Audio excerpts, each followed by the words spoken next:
Syederalun 3 unit rumah berkonstruksi semi permanen di Desa Pantai Rakyat, Kecamatan Babahrot, Kabupaten Aceh Barat Daya ludes di Lahap Si Jago Merah pada Kamis 24 Oktober 2024 sekitar pukul 2.45 waktu Indonesia bagian Barat.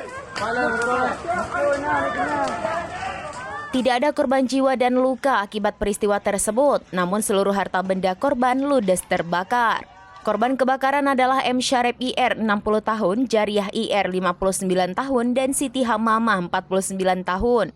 Kapolsek Babahrot Ibda Syahrul Ahyar mengatakan saat terjadinya kebakaran warga langsung melaporkan kejadian tersebut ke pos pemadam kebakaran Kuala Bate pada pukul 2.45 waktu Indonesia bagian Barat.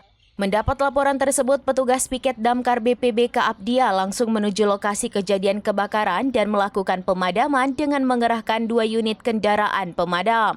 Proses pemadaman juga dibantu oleh pihak Polsek Babahrot, Koramil 07 Babahrot, dan warga desa Pantai Rakyat.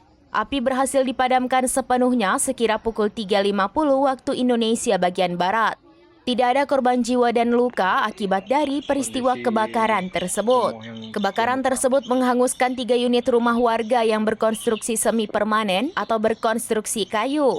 Sedangkan penyebab kebakaran diduga akibat korsleting listrik yang berasal dari rumah Jariah yang seketika api langsung membakar rumah lainnya. Korban yang terdampak musibah ini mengungsi di rumah saudaranya yang bertempat di Desa Pantai Rakyat, Kecamatan Babahrot, Kabupaten Abdia. Adapun kerugian material dari kebakaran tersebut kurang lebih 500 juta rupiah. Selanjutnya Inavi Satreskrim Polres Abdia masih melakukan proses penyelidikan lebih lanjut. Dari Aceh Barat Daya, Taufik Zaz, serambinews.com.